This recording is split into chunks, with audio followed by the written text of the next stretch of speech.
Alors dans cette vidéo, je vais vous parler de la 5G, la 5e génération de Wi-Fi mobile, puisque c'est la 3e révolution industrielle, donc c'est l'Internet du 3.0, l'Internet de tous les défis et même de la transplantation de l'âme humaine dans un corps robotisé ou en tout cas dans un corps amélioré par la technologie, c'est-à-dire un corps bionique. Et là, je vais regrouper un certain nombre de sujets derrière le terme d'armes à énergie dirigée, puisque j'ai parlé ces derniers jours du projet Gladio en Europe, qui existe depuis la Deuxième Guerre mondiale, depuis 1945, au moins, en tout cas officiellement, et ceux qui sont victimes de harcèlement électromagnétique et de harcèlement en réseau connaissent très bien ce genre de choses. Alors moi je ne connais pas, mais m'étant beaucoup intéressée au harcèlement moral, au harcèlement en réseau, eh bien j'ai eu beaucoup de témoignages de la part de connaissances. Alors qu'est-ce que sont les armes à énergie dirigée? Eh bien ça peut être des armes toutes simples comme celle-ci, utilisées par des particuliers ou des militaires, donc civils ou militaires. Elles peuvent être dirigées à partir de n'importe quel engin de transport, donc que ce soit des camions qui passent à côté de vous et qui vous envoient des ondes pour vous faire sentir. Ça peut être des avions, ça peut être des satellites. Et toutes ces armes, comme on le voit ici, envoient des ondes, elles peuvent passer à travers les murs et elles peuvent vous retrouver n'importe où à la surface de la Terre, même si vous êtes derrière des obstacles, c'est-à-dire des montagnes, des immeubles, etc.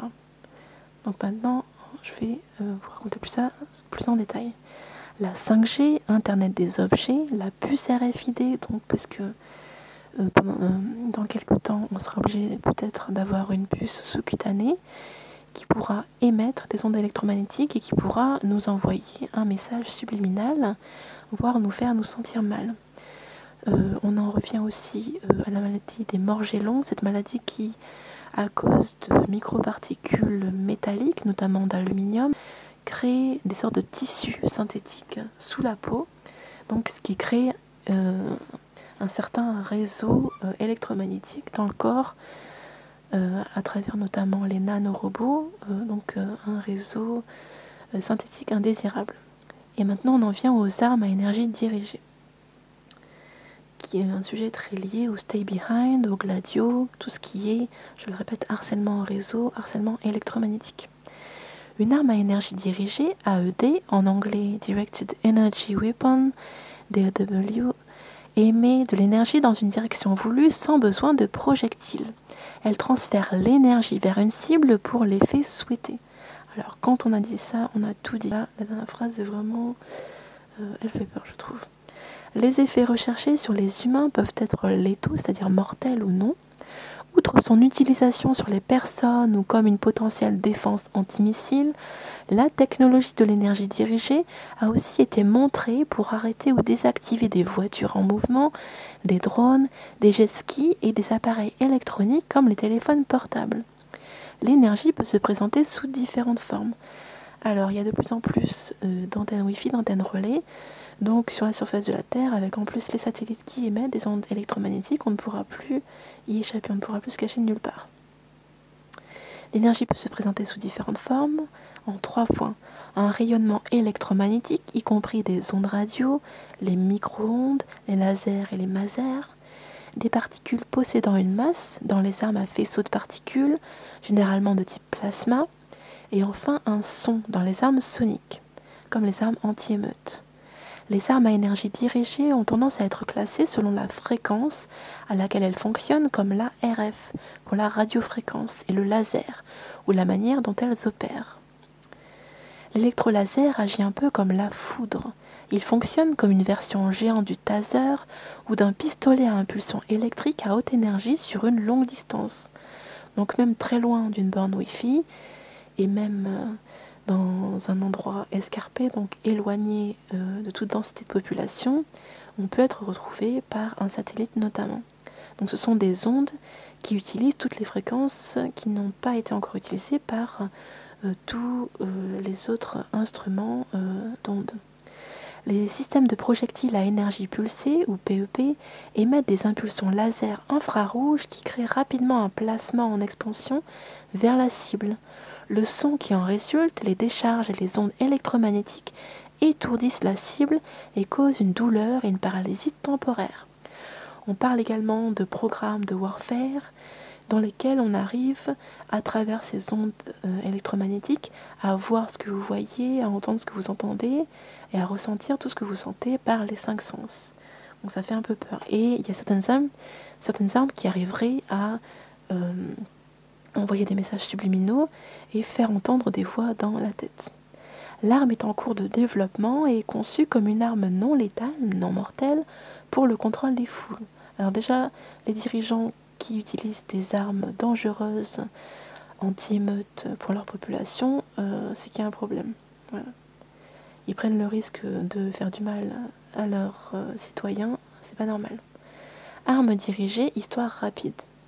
Les premières armes à énergie dirigée furent inventées durant l'Antiquité, donc ça fait vraiment très longtemps, par Archimède qui incendiait les navires ennemis par miroir interposé.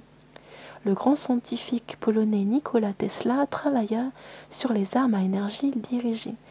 Et on peut noter que 90% de ces travaux ont été détruits ou en tout cas ne sont pas accessibles pour le grand public.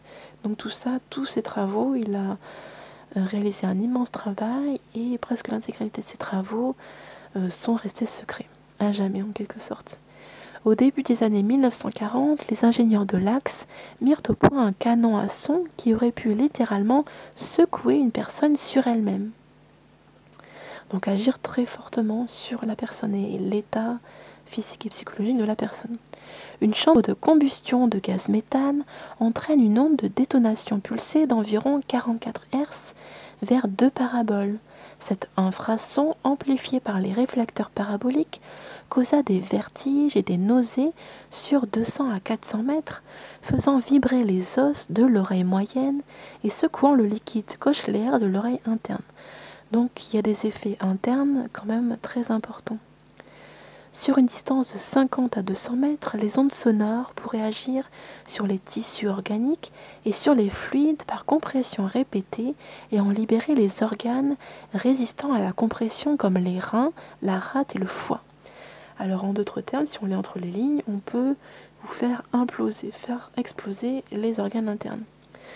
Dans les années 1980, le président des États-Unis, Ronald Reagan, proposa le programme de l'initiative de défense stratégique, IDS, surnommé Guerre des étoiles, Star Wars. Il suggéra que des lasers spatiaux, peut-être des lasers à rayons X, pourraient détruire des missiles balistiques intercontinentaux en vol. Donc les armes à énergie dirigée sont utilisées pendant les guerres, notamment pendant les guerres d'Irak et de Syrie, d'après ce qu'on en sait, d'après le peu qu'on en sait. En 2016, le personnel américain de l'ambassade américaine à La Havane, à Cuba, se plaint de douleurs qui semblent dues à une attaque sonore. Puis en 2018, cette fois en Chine, des atteintes similaires ont lieu toujours du personnel américain. Actuellement, la technologie est envisagée pour une utilisation non militaire afin de protéger la Terre des astéroïdes. Donc dès qu'il y a quelque chose qui met en péril la vie humaine, on nous fait regarder les étoiles pour un petit peu détourner notre attention et nous faire garder notre insouciance alors qu'il y a des choses assez atroces qui se passent sur Terre. Les armes non létales. Le symposium technologique de la TECOM, Marine Corps Training and Education Command, de 1997 a conclu sur les armes non létales, non mortelles, déterminer les effets sur le personnel et le plus grand défi de la communauté des testeurs. Alors ça me fait penser beaucoup au MK Ultra, à toutes les études et tous les défis qui ont été lancés par rapport au psychique humain, au subconscient, à l'inconscient, et toutes les pertes humaines, toutes ces vies complètement brisées, parce que des savants fous ont fait des expériences particulièrement insoutenables, avec notamment des électrochocs, des drogues comme la LSD, etc. Principalement, les blessures potentielles et les morts potentielles limitent sévèrement les essais humains. Alors ça, c'est la version officielle. Officieusement, les satanistes, ils vont pas s'embêter avec la vie humaine, malheureusement. En outre, les armes à énergie dirigée qui ciblent le système nerveux central et causent des troubles neurophysiologiques peuvent violer la convention sur certaines armes conventionnelles de 1980. Alors les conventions sur les armes conventionnelles datent d'il y a 40 ans. Elles n'ont pas été réactualisées ou très peu par rapport aux avancées technologiques qui nous menacent. Donc il y a un petit peu... ils se moquent un peu du monde.